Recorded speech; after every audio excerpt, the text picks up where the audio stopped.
So let's get into the team. And let's start with somebody that we've talked about a while.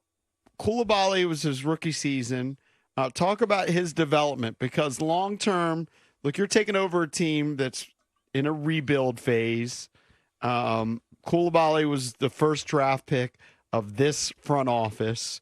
What did you see from him his rookie season? To me, it's the stuff that, I get to see behind the scenes. This guy is a worker. This guy has a maturity about him. He's pretty wise, for the age he is. But, the amount of work that he put in this year on his game, on his body, I think those things are going to translate to lasting success. We put him out there, right away to see what he could do. And, he's guarding the best players. He makes good decisions. I couldn't have been more impressed with how he handled himself this year. And then, unfortunately, he had a little injury there at the end.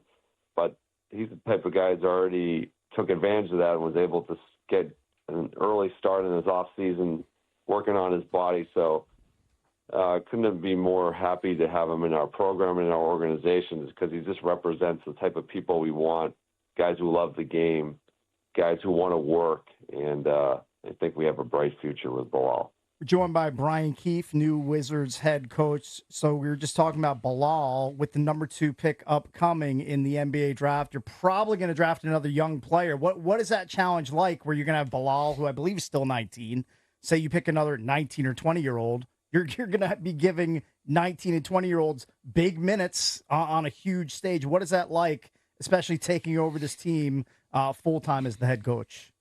Yeah, obviously this is an exciting time of year. We're going through the process of finding, who we're going to add to our roster. I think all that stuff is really exciting. I think our community should be excited about that. There's lots of guys who've gone through the league, drafted at that age that I've worked with in the past, that, you're going to try to put them in positions to build great habits so they can be successful on the court. So that stuff I don't have any fear of any of that at all. I'm super excited to, add someone that can contribute to building a sustainable winner here and get to work once we get them in our doors.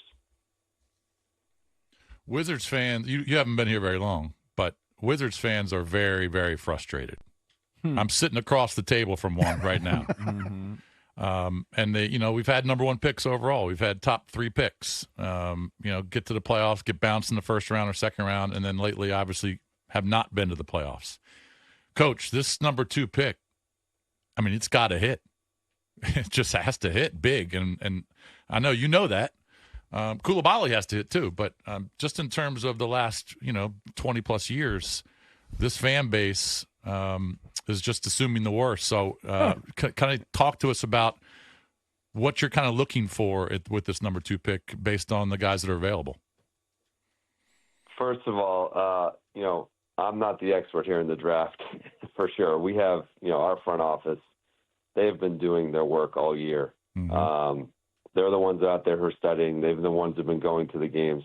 Obviously, at some point, my opinion will be asked, what I think, but I have tremendous trust in our organization, because I think what the community and the fan base needs to know is that we're not skipping any steps. We're very thorough.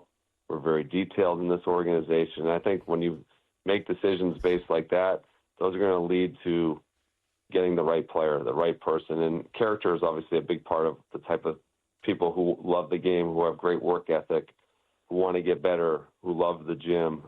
If we can add as many of those people as we possibly can into our organization, which I know we will do, I think that's going to build something that's going to be sustainable and something that the community can be proud of. Do you guys know? Do your guys? So do you have? So you're not really in daily communication with your guys that are doing all the scouting, and do you know? I know you're not going to tell us who you're going to take, but are you do you guys already know pretty much who you want, and you have a strong lean on who you think you're going to get? I know you guys are trying to get me to answer some of these questions. I don't want you to give me the name, but do you know? Do you have a good vibe? Do you have a pretty good idea who you're going to end up with?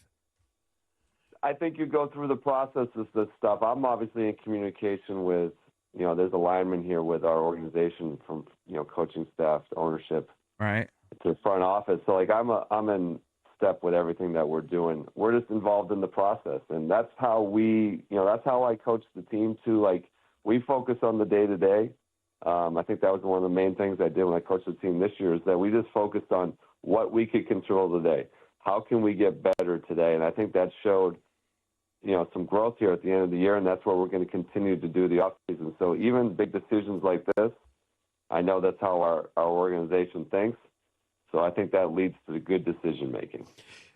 Talking to I don't Brian think he Keefe, told us. I don't think he gave us anything. he's not going to give you I specifics. don't think he gave us anything. He's the Wizards head coach.